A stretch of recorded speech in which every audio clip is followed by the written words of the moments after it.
Hello and welcome. Early morning start. Welcome to the London Centre, the home of NLA, London's Built Environment Community. My name is Rosa Rogin. I'm director of the London Festival of Architecture, which is one of our flagship projects taking place every June across London for the whole month. It's brilliant to have you all here for our breakfast talk, Pedestrian-Friendly London, paving the way to healthier streets. Thank you so much for joining. Obviously, this is a very close topic to our hearts, having worked for over 20 years testing and trialing different ideas through the London Festival of Architecture for more pedestrian-friendly environments across London.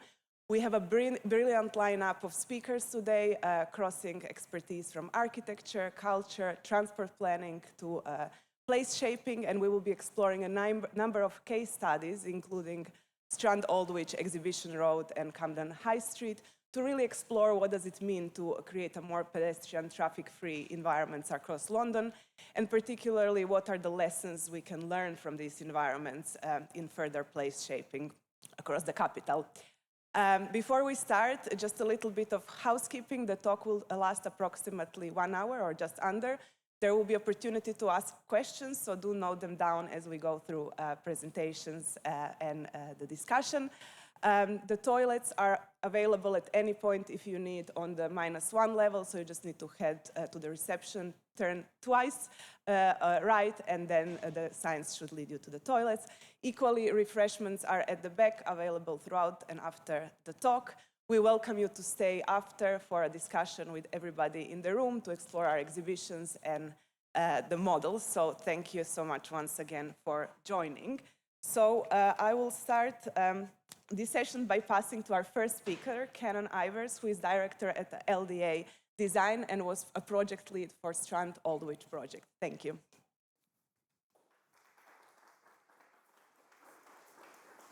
Good morning. Can you hear me on this microphone? Yes, brilliant, wonderful. Well, good morning. It's always impressive to see people getting here at 8:30 in the morning, so well done to you. Brilliant. As I've just been introduced, I'm a director in our London studio. I've been working on the Strand since 2018, so this is a chance to show some of that work. But I'd like to first set the scene by this quote from Fred Kent, which I think is critical to where we are. If you plan cities for cars and traffic, you get cars and traffic. If you plan for people and places, you get people and places. And certainly for the last 75 years or so, we have been designing cities for cars. Hard paved streets in most locations, no real concern for how pedestrians experience a city. Where does nature fit into that ecosystem as well?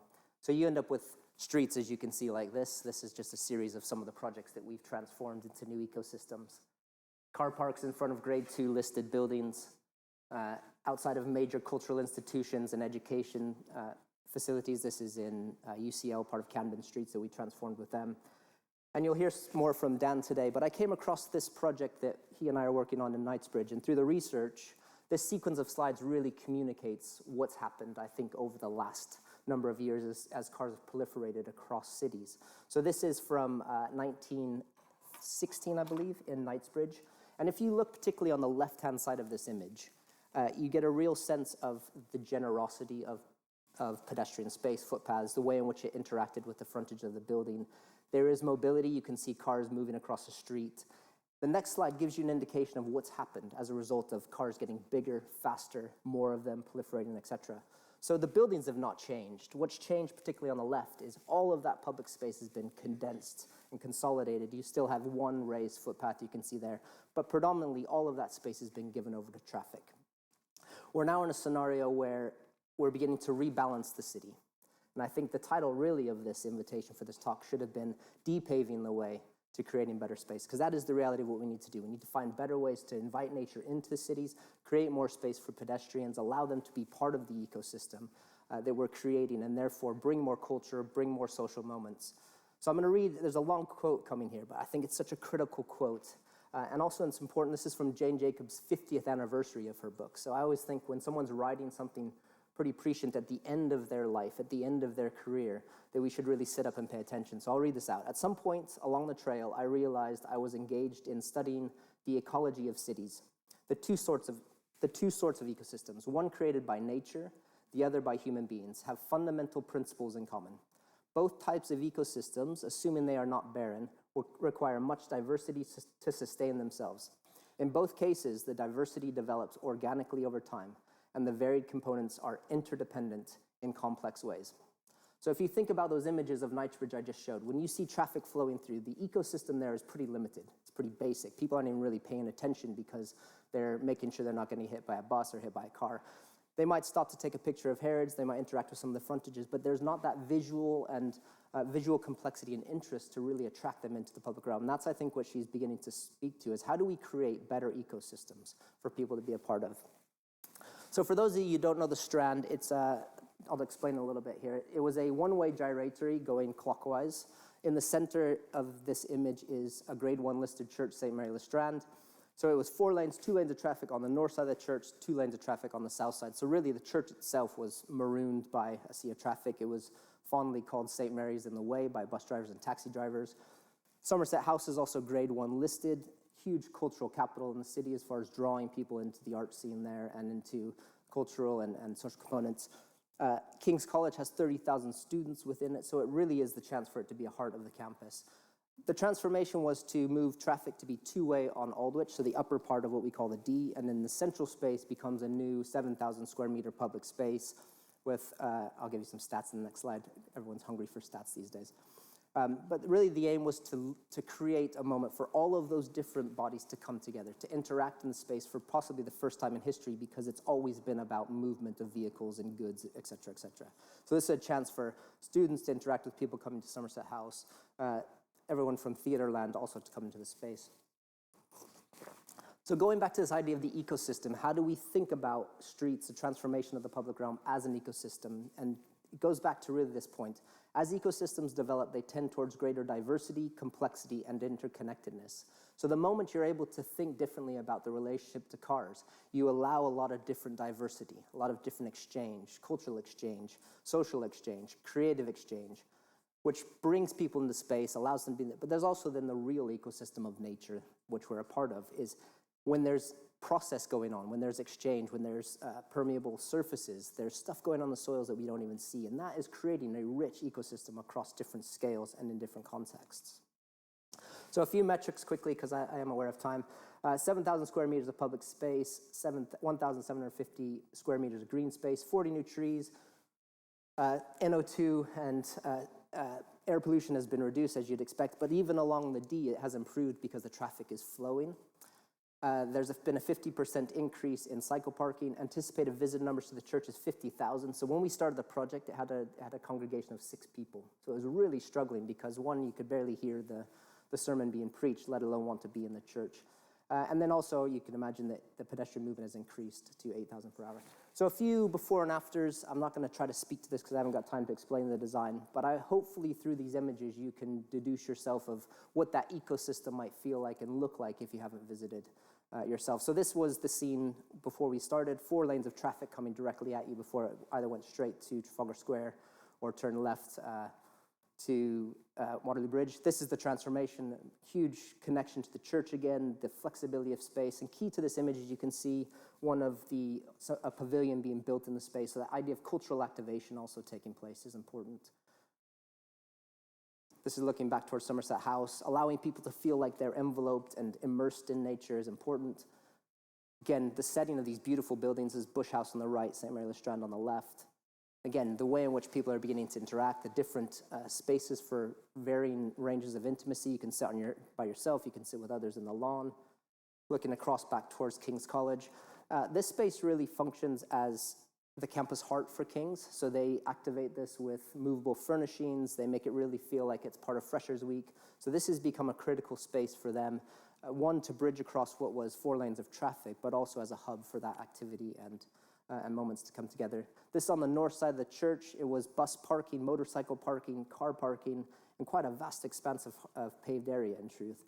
So being able to remove that, create the sanctuary garden around the church, allow people to, again, feel really like they're enveloped by nature, making sure circulation is working, understanding the movement of the sun.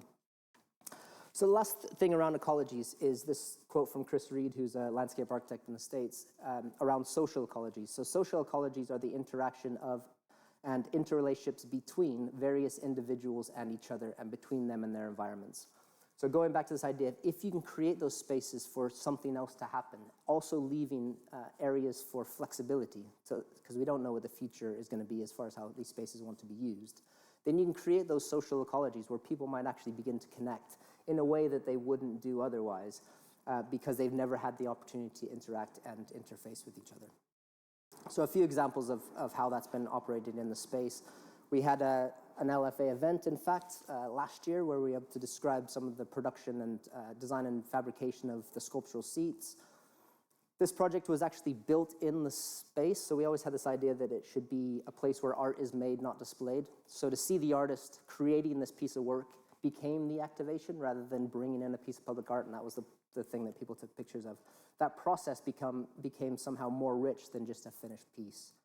The pavilion, again, from London Design Week, and then really these moments of intimacy where you can be in nature. So it's calibrating those two different worlds. One is about activity and vibrancy and energy, and the other is about quiet, solitude, tranquility, that in spaces like the Strand, because it is so long, we were able to achieve both.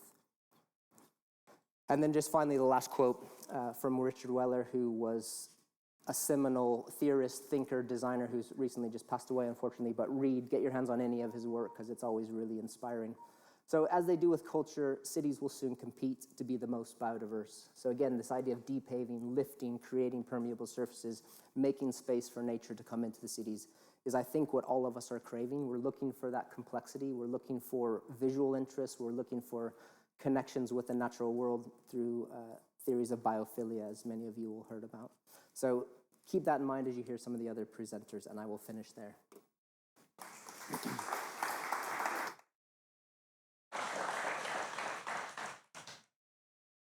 Doing my steps today.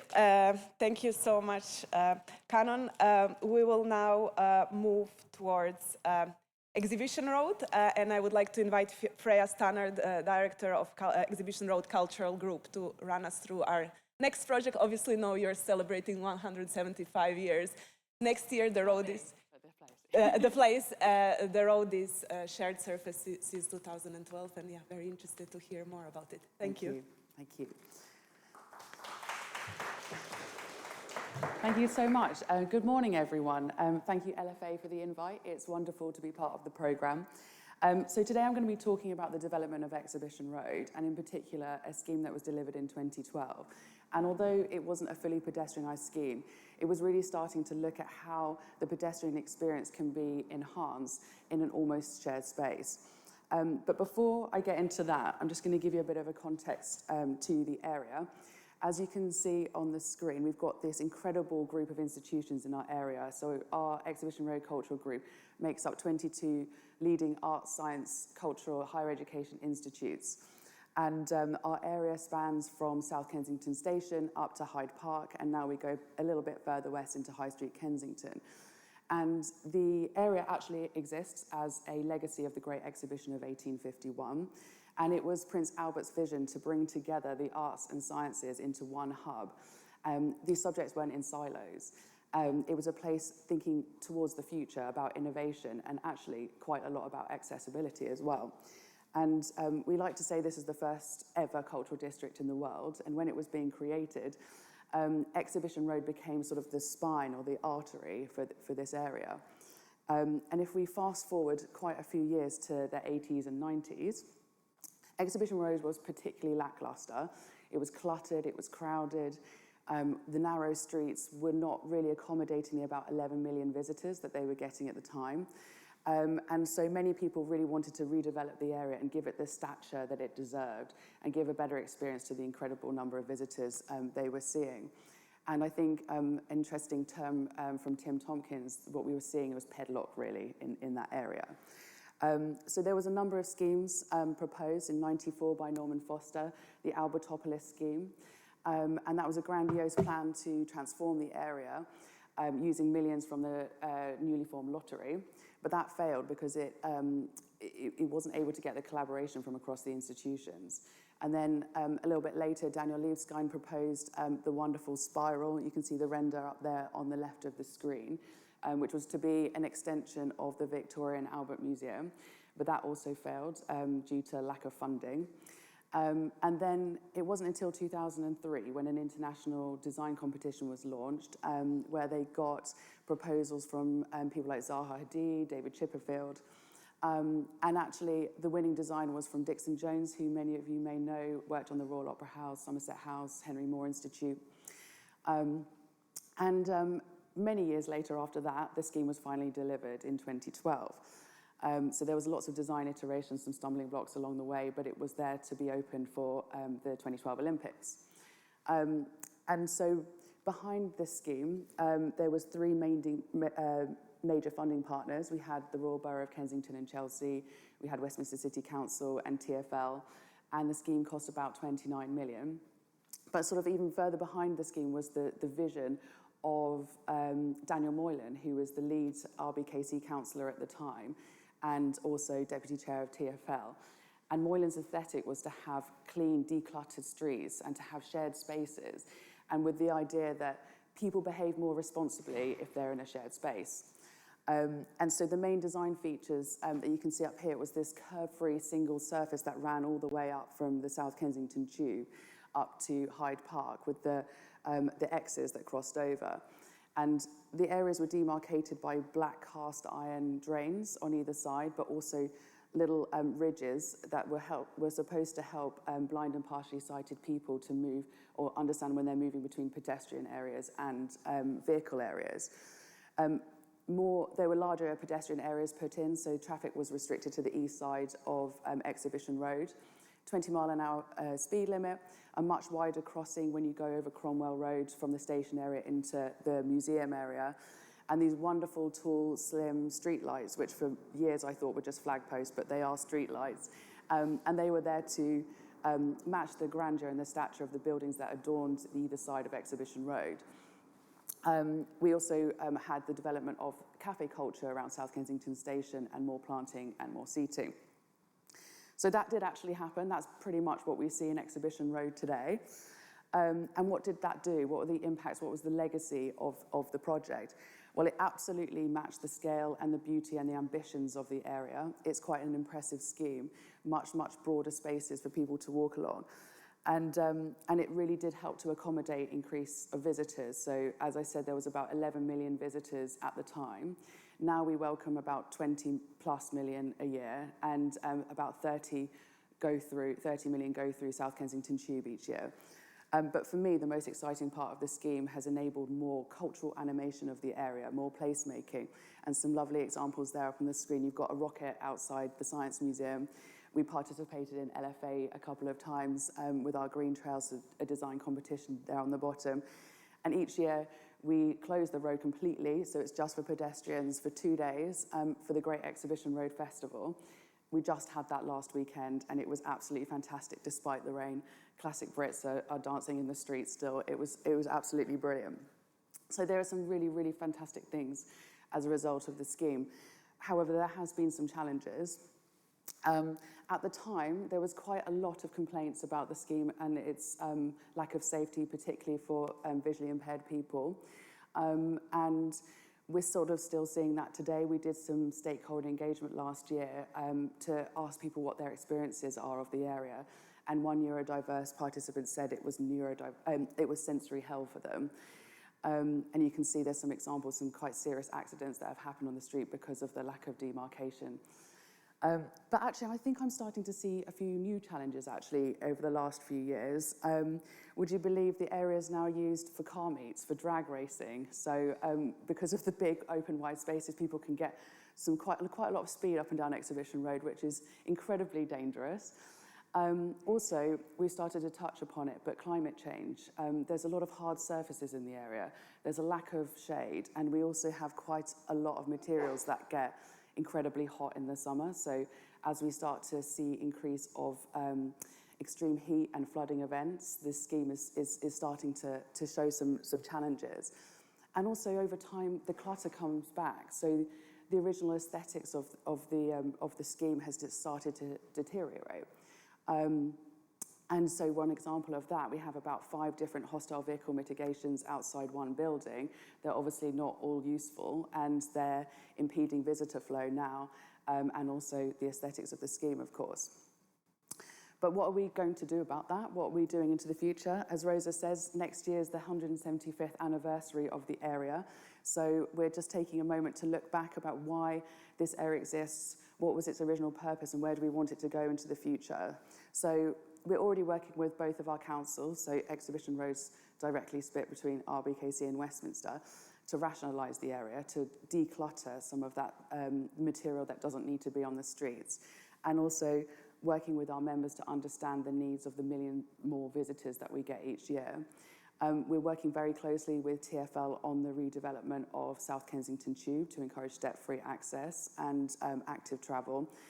And we absolutely want to do more animation and make use of those wonderful big spaces in the streets. And I think the biggest programme that we're delivering at the moment is the South Kens End Plus programme, which is about creating a zero-emissions, nature-positive neighbourhood. And as Canon mentions, this is one of the main things that all of us are going to be tackling at the moment, de-paving. So we're looking at how we can transform the area, and we'll be doing a green adaptation audit in the next few months, fingers crossed, and so hopefully you'll start to see a transformation of the area again to make it fit for the next 175 years. Thank you very much.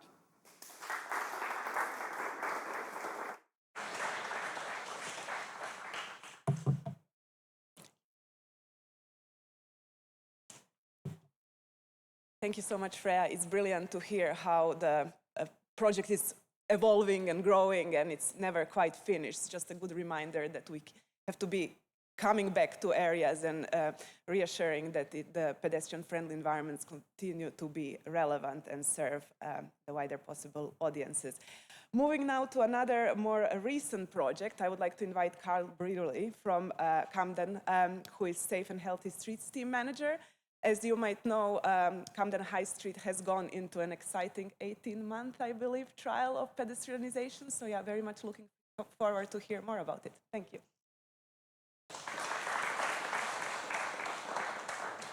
Thank you very much. Very excited to be here, honoured to be here. I'm a transport planner, and my team lead on the delivery of safe and healthy street-style projects. And we've been empowered to do that by a number of things, which I'm going to talk through today. So I'm going to talk about the policy context of Camden High Street, how we've got to where we are, and where we're going in the future. So Camden High Street is at the centre of Camden Town. It's a very big, it's one of London's biggest tourist destinations, but it's also a local high street for local people. It has banks, it has public transport options, and it has pharmacies.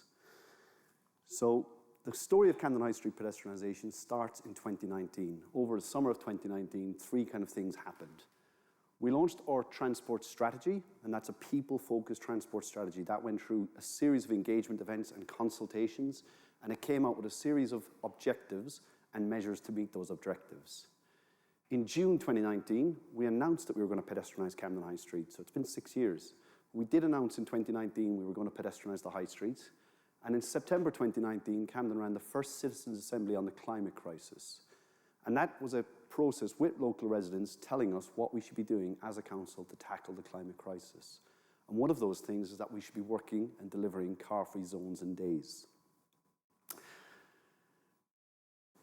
In 2020, we all know the pandemic happened, and that meant our priorities shifted. So I'm a firm believer in doing, to do the change, we need to do it. We can't just wait for the perfect opportunity and the perfect scheme. And in Ireland, we have a saying that you can't plough a field by turning it over in your mind. So instead of, we kind of lost the opportunity for Camden High Street because the pedestrian volumes dropped and our focus shifted to our local and community high streets. So to deliver on the asks of the Climate Assembly and the transport strategy, we focused on local high streets. So the image on the left is Red Lion Street in the Holborn area. We removed traffic from that high street, widened the pavements, put in some trees, and the businesses now use that space as outside dining. On the right was an existing GLA-funded scheme in Queen's Crescent. We had a lot of funding to deliver a public realm scheme, but we didn't tackle the issue that was at the core of the project, which was the through traffic. So with the strong background of the Citizens' Assembly and the policy, we were able to change that during the pandemic and test and trial an approach for removing traffic. The children that are in shot there designed that mural that's in the middle of the carriageway. We took pavement widening so businesses could do outside dining, And now in 2025, after loads of engagement and public consultation, we're on site building the final public realm version of that scheme. So, back to Camden High Street. As we emerged from the pandemic, the pedestrian volume numbers went back up on Camden High Street. There are 20 times the amount of pedestrians on Camden High Street as vehicles during the busiest time. And I liked what Freya said about pedlock. I've never heard that before. In our engagement, 50% of people said that they didn't feel comfortable on Camden High Street moving along it because of obstructions. You can see in this image we've got some hostile vehicle stuff, we've got bins. It's Camden, so there's buskers, there's people selling stuff that maybe they shouldn't be. There's encroachment onto the pavement selling other goods. And this image is from our consultation last year. This is not the pedestrianised space. There's an SUV behind that lady on a bike. So it's essentially a very contested and constrained space. So last summer, we consulted on this, and our consultant, this was as flashy as it got. It was that. We didn't prescribe what was going to be, the space was going to look like.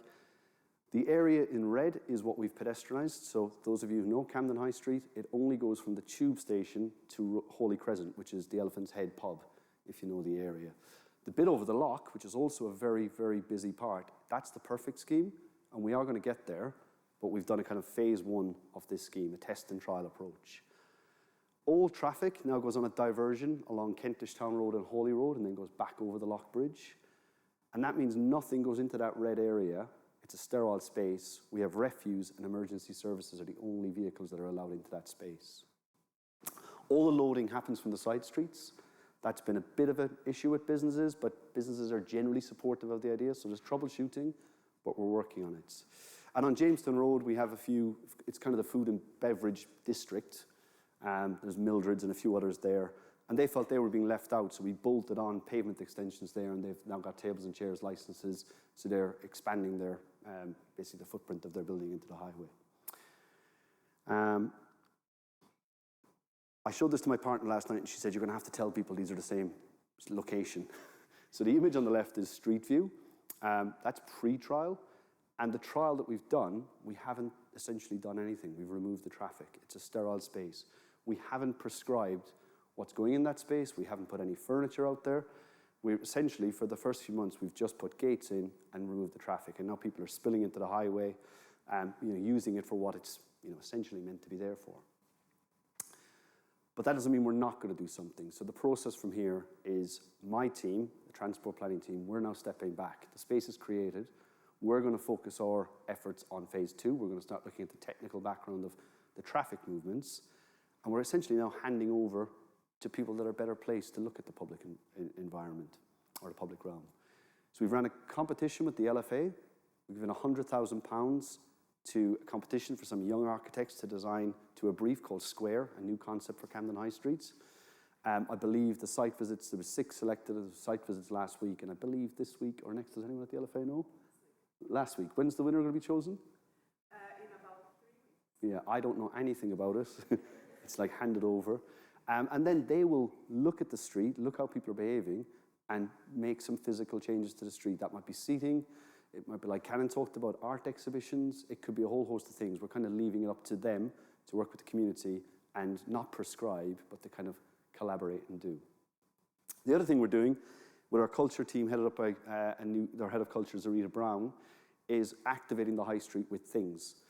DJ AG, Londoner of the Year. I'd never heard of him until I started working at Camden. He DJs every Friday night outside on King's Cross. He was with Will Smith, if anyone knows last night. Will Smith and Rita Ora showed up and played with him last night.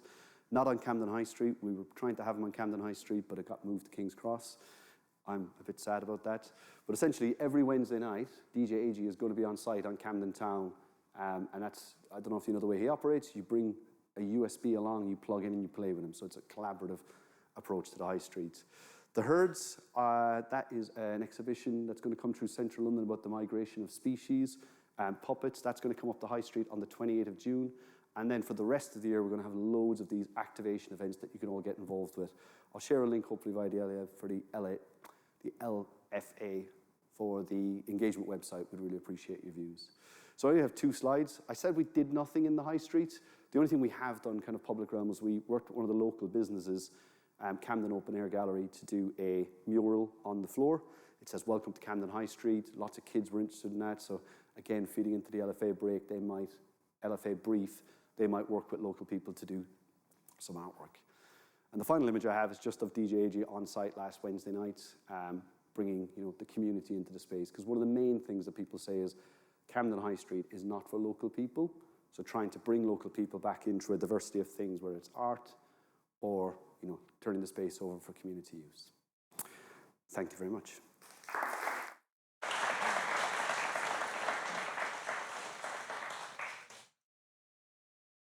Thank you so much, Carl, and a reminder on the importance of test and trial as a part of the longer-term delivery of the project. I would like to now invite all of our speakers for today. So, Carl, you can probably come back already for a discussion and then also a Q&A from the audience as well. Amongst three speakers we have already heard from, I'm also very pleased to introduce Dan Johnson, who is founder of ATIS and Placemaking London, and also works as project director for the Knightsbridge Place and public round strategy. So I wonder, Dan, if it's okay to hand over actually to you first and to talk us a little bit through what's happening in Knightsbridge and how is the strategy going along. Great, yeah, absolutely, thank you. And like the other speakers, it's absolutely great to be here this morning. I'm always impressed when so many people come out early for an event like this. It's absolutely amazing, really, really impressive. So in terms of Knightsbridge, so we work for the Business Improvement District, and you probably know about Business Improvement Districts. They're elected organisations by the businesses in the area, and that entitles them to collect some money, they put it in a pot and deliver services locally.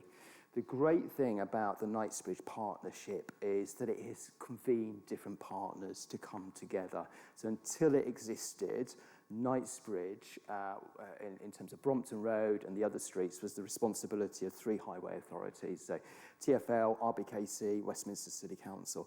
And I think that was part of the challenge with the area, that responsibility fell between the three organisations.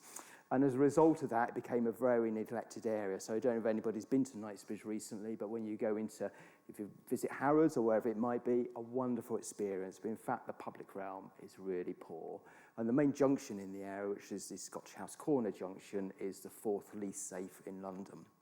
So real pedestrian priority, a real health issue there that needs to be resolved. A great level of ambition. For Knightsbridge, so it's a mile-long public realm scheme which starts in High Park Corner, which I think the image shows, going all the way down to South Kensington.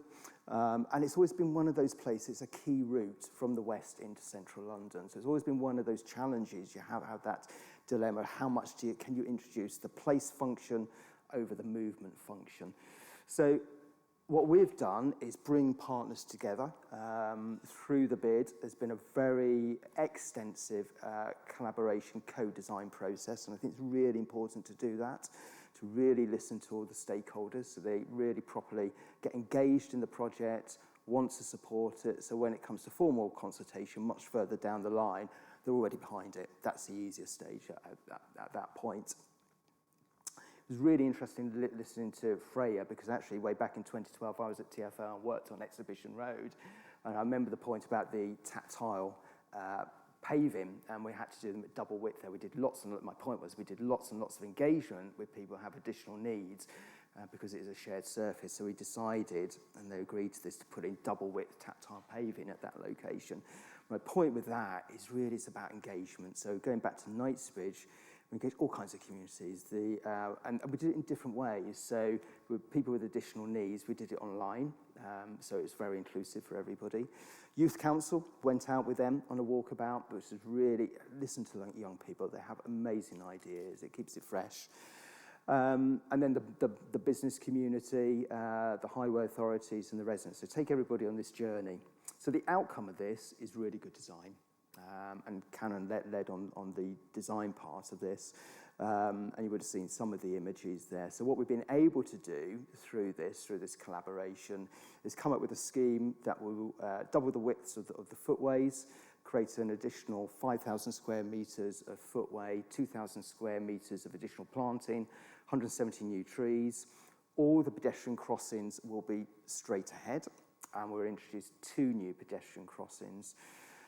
And whilst money is tight in this environment, nobody has money now, public sector, private sector, but the fact by bringing everybody together, everybody put something into this, so we've been able to raise most of the money through the private sector to move to REBA Stage 3, which is cantering ahead really well. So yeah, a really great project. It's one of those in London that is, and it's the final point I want to make is Knightsbridge is for everyone. Going back to that point I made before, if you go into one of the hotels or Harrods, it is exclusive, but the point is we wanted that high quality for everybody. You have loads of money or no money. We wanted it a place that everybody feels welcome and can enjoy. Thank you so much, Dan. You actually started to answer one of my next questions, which is around, I guess, working in partnership. And it goes to all of you in terms of, certainly you and Freya mentioned, footprints that are crossing two local authorities. TfL was mentioned, lots of stakeholders, residents. How do you navigate that territory, and where does it start? And then who do you engage when? That would be really great to hear. Feel free to go first, Dan. It's a great question. I think it's mapping, first of all, and checking with those stakeholders that that you've got everybody involved, because they will have their own networks as well. And then I think it's very important to choose the channels that work for those stakeholders. So I mentioned the disabled groups, so we did that online because some people have mobility needs and they couldn't come to a forum. That was very important to do that. So it's mapping them, checking those existing stakeholders, you've got everybody, then choosing the channels to get everybody involved, and getting, whilst we did individual channels or platforms to engage people, I think it was also very important to bring everyone together, so you have a conversation where they hear each other's perspectives, so you get lots of listening and a shared understanding through that. And I think that's the general approach. I think there is something very specific, so look very carefully under the skin at a place, and Knightsbridge is very popular with people from the Middle East. And we did a workshop with women from UAE, and that was so enlightening for us because they feel really threatened in Knightsbridge. So they will come, to be honest, they'll come over for high-end shopping. They really love Mayfair because it's intimate streets, they aren't overlooked, but in Knightsbridge, they feel hassled by guys in cars, they feel a bit exposed. So that's a real useful insight that we could feed into the design process. And whilst the planting is very, very important there for a number of reasons that we've heard from previous speakers, it also gives the pedestrians a little bit of privacy and distance from other people as well. Freya, to local authorities, some residents as well that are very vocal in the area, and then obviously lots of tourists and visitors flow. Yeah. How do you navigate? Well, I think that, so although we don't deliver development schemes through the Exhibition Road Cultural Group, I think one of the key things to unlock this is a presence that's there over time, and a convening group that is known to the area. And so that you're not consulting just on particular projects because you want something done. You're actually building relationships over time and people know you. So in Dan's area, obviously the bid is this well-known entity. And for us, it's the Exhibition Road Cultural Group. So for many years, we've had existing relationships with the residents and the councils and all of the key stakeholders. And actually, we say our group is for enhancing the experience for everyone who lives, works, studies, and visits, which is pretty much everyone. But everything that we do is about how we communicate and engage and build relationships with those groups. So actually, when we want to come to do something new, so I'm talking about our new programs, the South Kensington Plus program, we're not just knocking on people's doors saying we want to do something in the area. Let's talk about it. They know that this has been coming. We've been talking about it for a while. The Great Exhibition Road Festival, for example, includes everyone in the planning and the development of it as well. So I think the key to that is just having a body, basically, in whatever area that you're in, that has built those relationships over time, really. Over time, another topic. It seemed that lots of projects do take quite a significant time to set out, engage, and to deliver. Maybe to Carl and Canon in terms of that longevity of the process. I guess on one hand, like when does your involvement start and stop, and do you come back as perhaps, and to you as designers? And then equally, maybe for Carl, like how do you accelerate delivery of these types of projects in the long term? Yeah, great. So on. The Strand actually kicked off before we were involved. So in 2016, going back to Dan's point about Business Improvement District, the London Heritage Quarter, the North Bank bid set in motion the idea of setting a vision for could Strand actually be pedestrianised to take buses out. So they worked with Publica on that to establish a series of options to take the traffic out, which I think generated an initial excitement, going back to your point about how do you bring stakeholders together. If they could begin to imagine the art of the possible of how do you make something like this become a reality, then people are going to be behind it earlier, and I think that's critical in that process. So that initial vision exercise formed the brief for us. We then submitted our proposals to get the job in 2018.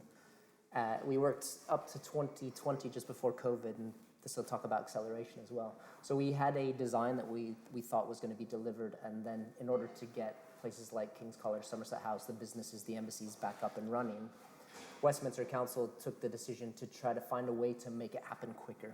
And that wasn't, it became a meanwhile scheme. It's not meanwhile, it's more of a phased delivery where we had a layout, and some of the design decisions that we made around material selection, furniture, etc., were just simplified to make it happen faster.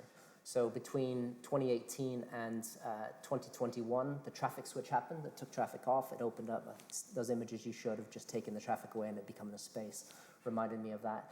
I don't know if it was similar for you, Carl, but it took a while for people to begin to walk into the road part. They're just so conditioned to, I have to walk on this little narrow bit of footpath because I just can't.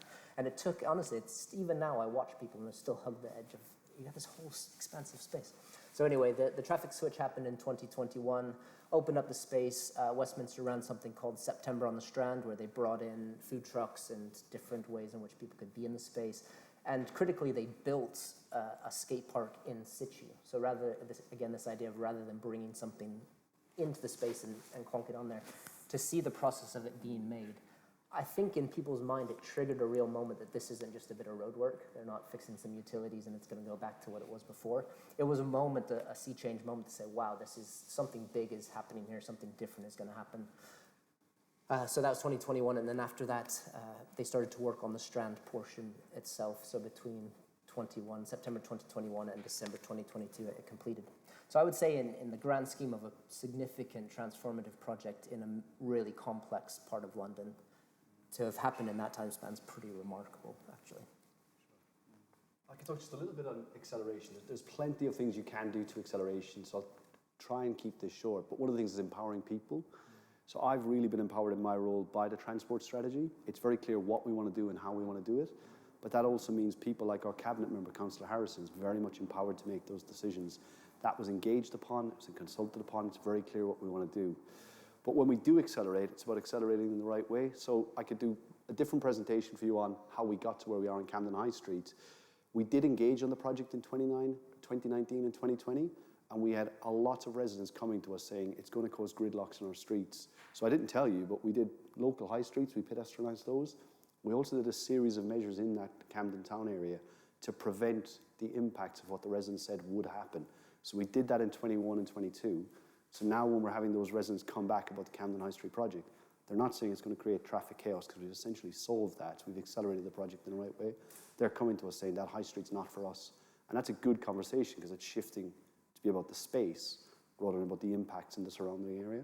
So yeah, it's about accelerating in the right way and having, I think, the right policy context behind you. Excellent, thank you. I might open to the floor now. I think there is a rolling mic, so if you don't mind just taking it.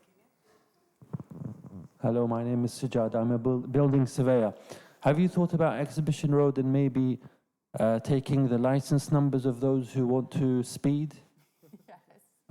Just some way of, because you've spent 29 million. Yeah. There's actually quite a lot of work happening now to mitigate that. So we are working with the Met Police on it, and there is CCTV in operation, and the Met Police do go and break up those car meets as they happen. They're normally in the evening, quite late at night, and people, they have sort of understanding when they might happen, so they're quite aware of it. And also now, only in the last sort of couple of weeks or so, both of the councils, as I said, the road is split between Westminster and Kensington and Chelsea. The councils are coming together to think about physical mitigation. So so people are coming to the Prince Consort Road area doing donuts and then going off. And so there's lots of skid marks in the area, but you can get different types of material that basically ruins the tyres of the cars. So they're thinking about putting that down. But also in terms of the greening aspect of things, they're thinking about putting planters up and down the road at strategic points. And I think that actually might help us with the ambition to green the area in the future as well, a bit like, what's it called, tactical urbanism, is that a thing? And so I think to deal immediately with some of those challenges of the car meets and the drag racing, it might pave the way for later interventions to green the area as well. But yeah, we're on it. There is a lot of work happening behind the scenes. I was thinking either to support it by saying you pay £2,000 to race it. Oh, right. You're encouraging the racing. Yeah. Assets, you know. Yeah. After 10, I've seen them in Park where all they do is race around the Asda. Yeah. Thank you so much for Thank you. sharing. Any more questions? Oh, plenty questions. Let's go this way. Yeah, perfect.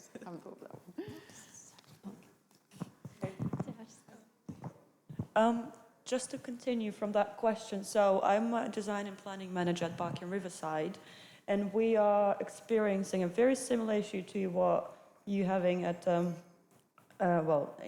South Kensington, but I think it comes down to sort of the driving culture and behavior that people, although we're a residential area, we are experiencing a lot of sort of unauthorized parking in spaces where it's a shared surface.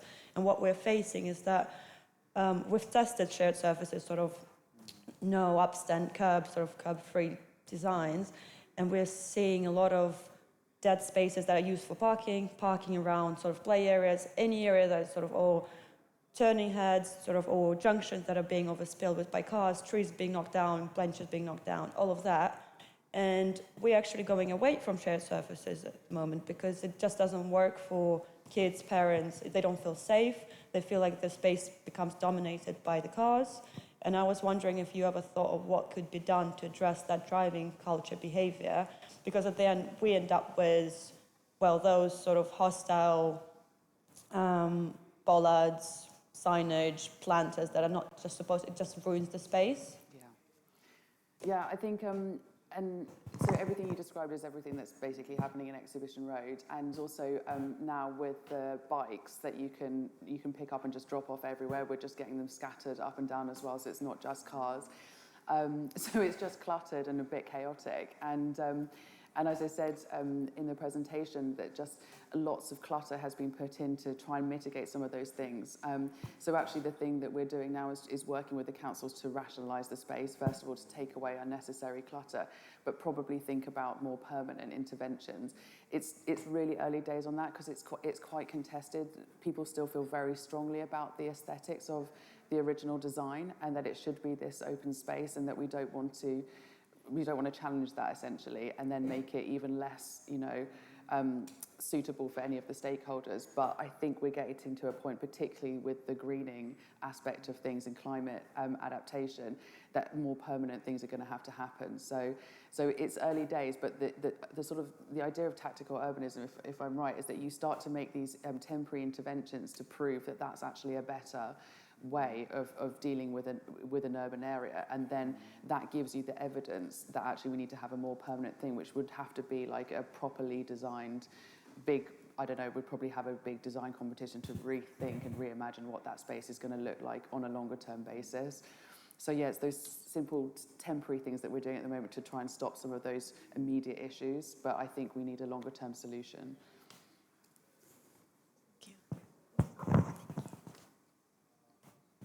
There are two more questions. Please, Back here? second row, gentleman at the back.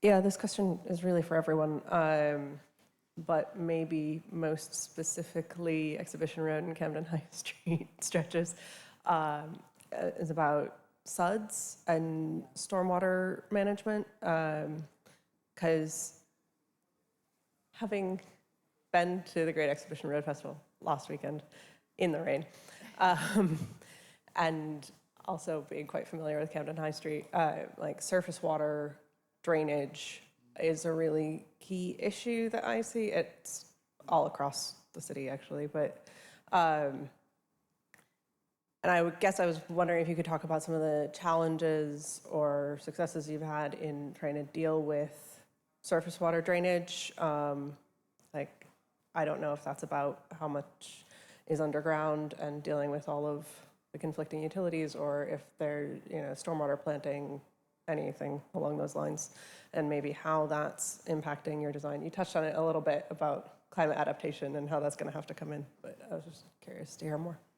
Maybe Carl, too, and Canon, I also wonder from your design perspective as well. Yes, supply diversity is very, very important to Camden. In particular, at Camden High Street, we haven't gone, in many of other schemes, we went in with temporary planters and stuff like that. We haven't done that in Camden High Street because of the padlock. But just going back to the previous point I made, to kind of ensure we had the best chance of success for the project, we did those on the side streets. So instead of putting the right scheme in on Camden High Street and leaving the residents to deal with the displaced traffic, we did the displaced traffic issue first, and in those schemes, we put a lot of sustainable urban drainage systems in. So now when it comes to the scheme, we're not having to say to residents, yeah, it might be a bit of an impact, but we'll give you some greening. We've given it to them.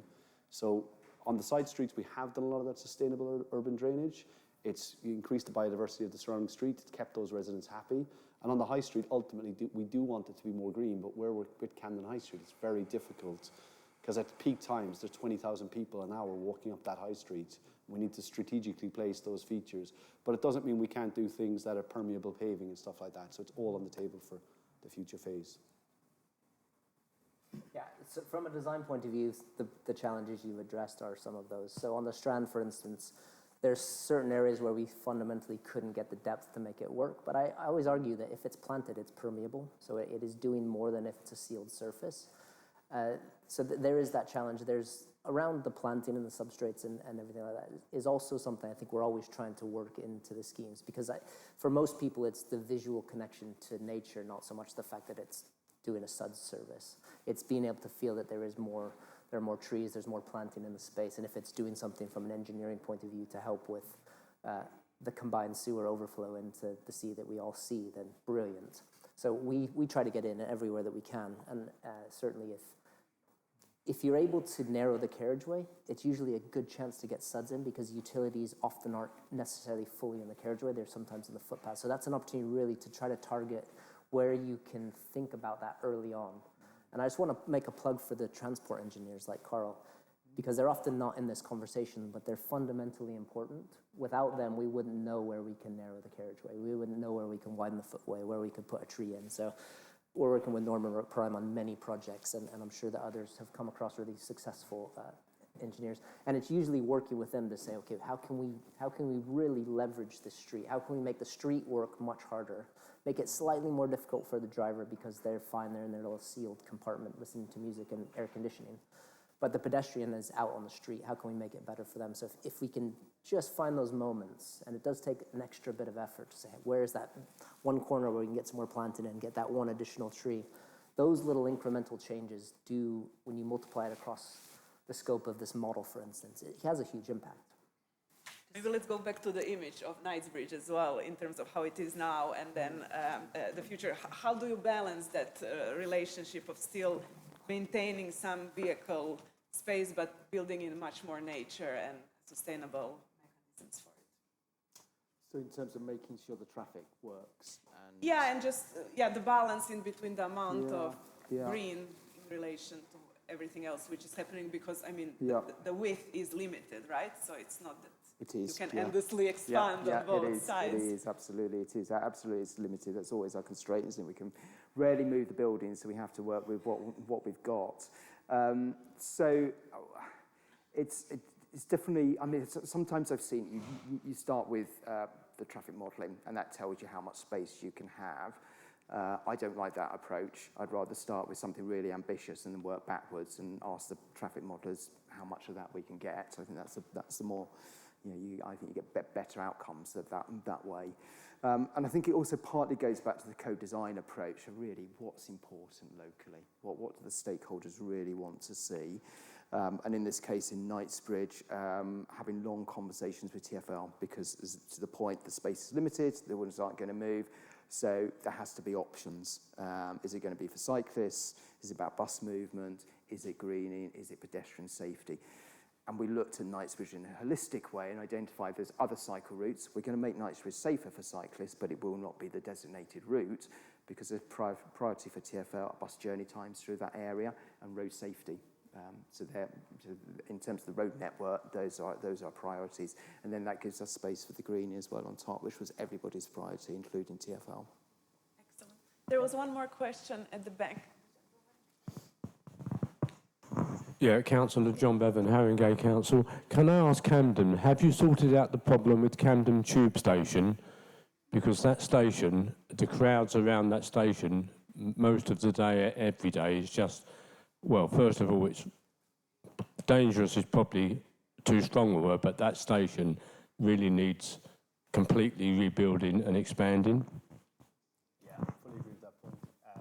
In 2019, when we announced the pedestrianisation, there was plans in TfL's budget to expand that station. They're no longer in that funding plan for the next 10 years. We are fully supportive of expanding and creating a new station. The TfL own most of the land around that area. They're very open about that, just waiting for funding to come online. But the pedestrianisation should help with the overcrowding of the egress of the station, because the exit of the station is onto the pedestrianised space. So previously, you'd have that padlock of people getting out, arriving at Camden Town for the first time, not knowing what they can do, and blocking up the station exit, so they can exit now onto what was the carriageway. We are in talks with TfL about, does that station now need to be only exit only on weekends? That's part of the conversation. But yeah, Camden would fully support the redevelopment of an expansion of Camden Town Station. One more question at the front. Here.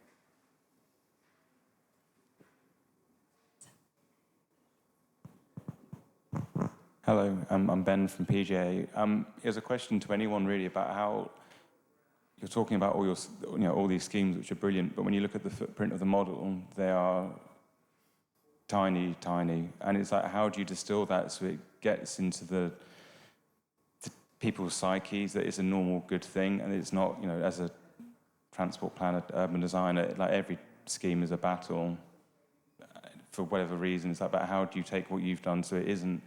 How do you bring that all together? I guess is my question on what would you do to help others, like the Barking Riverside example, where there's lots of money, new development, and yet there's still a driver culture, despite all the best will. It's a really good question. Thank you. Freya? Just a quick answer on that, actually, because with the development in Knightsbridge, I think we're actually starting to think about how we actually do that, because, like you say, we're looking at one streets in our schemes in Exhibition Road. But it's quite clear that what we want the experience for the visitor to be is not just amazing on one street, but actually when you're passing through and encouraging people to walk across London and go from Exhibition Road to Knightsbridge or to High Street Kensington rather than getting on the tube. And so we're now working with the bids directly to be like, how can we actually make it a seamless experience between those areas and extend those programs? And so it's early stages, but I think it's thinking about your neighbours basically, and not just you're in this siloed tiny area, but what are the districts or the areas that are surrounding you, and who are the other main entities, like the bids, that you should be talking to extend that and encourage, so it sort of flows out like that. Dan, in your role, you also work across different footprints in London. How do you connect or learn from one area to the other? Always learning. It's actually been here, learning from Freya and where they are on Exhibition Road has been really informative, and we probably wouldn't, now I wouldn't advise on shared spaces. I think there's different approaches now to always have a bit of a curb up stand. I think, if I understand the question correctly, going back to the title of this event is about health, and health now, well-being, longevity is a multi-trillion-dollar industry globally. People are really concerned about their health. They're really more aware about it. And for the first time in generations, men's health is improving a little bit, only a smaller bit. Gyms are busiest on Friday nights more than ever before. I think it's the busiest time at gym. Young people go to the gym rather than go out to go to clubs as well, but they go to the gyms on Fridays. And we're buying all these kind of things to put on ourselves to measure how we're doing in terms of our health and well-being. And I think it's latching on to that and reminding everybody the best way to be healthy is your environment. creating a space where you can walk, you can cycle, and particularly the walking piece is so inclusive for lots of reasons, money, self-esteem, whatever it is. People don't like going, some people don't like going to the gym, but you can all go for a walk. Most people can go for a walk. So I think it's latching on to that narrative. Can I add to that? I think your question's brilliant because it's expansive, it's projective, and it's all-encompassing about, I think probably all of us feel disheartened at times, think we're making a small drop in the ocean. For me, it's always great to go back to see what's changed. So I moved to London just before the Olympics in 2003, when the public realm, frankly, was really bad. And I did a book about activation of public space, and part of that process was looking at projects that had changed in London. And there's been a huge renaissance of the quality of just public realm, public spaces, places to use, that has really amplified the importance of being outdoors. But also what it does, I would say, is it builds momentum globally that these types of projects can happen. So for us on the Strand, the work at Times Square in New York was critical because it showed politicians, it showed stakeholders, look, if they can do this in New York, on one of the most busiest, contested, traffic-hungry places in the world, then it's possible here. And my hope is that the Strand has given momentum to others. You see the headlines in Paris where they're making huge strides to bring more nature into cities, to rebalance the city. So it's happening. It's incremental and it's slow. But if you can go back and measure it in some degree, I think we've made big progress. It's obviously not enough. We've got huge challenges ahead. But you have to remain hopeful. You have to know that every intervention you make makes a difference. It really does, because there's billions of exchanges of stuff going on in the soil that you create in a small patch of planting, for instance. There's biodiversity and insect life happening there that's critical to our well-being and critical to our survival. So there's a book I'd recommend called Urban Jungle by Ben Wilson, which he eloquently describes that there's an urgency to every tree. There's an urgency to every depaving moment. And the last point is, in the Netherlands, there's a policy, which this is a great one that every city should roll out, where you can take 500 millimeters of a paver away from any street frontage of the building. You can take it away. The council comes and collects that paver, takes it away, and then the community or the business owner or the resident can turn that into a nature corridor. And that sort of small incremental change over the canvas of this city that we're looking at would be huge, right? The only point I'd make is we have some very big challenges with climate change and biodiversity collapse. But I think the biggest challenge we all have, and the onus is on us to do this, is change. I think people are afraid of change, and Ken, you're right, every little thing we do to change does move that conversation forward. And I think it's that test and learn approach. Do stuff, people will get familiar with it, and if we can win people over by showing them it works, I think the change can expand across this. One of the main things I always do with the residents is Regent's Park. When people are talking about you're reducing the access for traffic around Camden, saying, why aren't you coming to me asking me to put a road through the middle of Regent's Park? It's there. They don't consider it, it's there. It's a severance, but they don't see it as a severance. They see it as a park. So it's about talking to people and doing the change and showing them that the change can work. Thank you so much. I think this is a brilliant way to finish the talk today. Thank you so much for all of our brilliant speakers. Please, a big clap for them.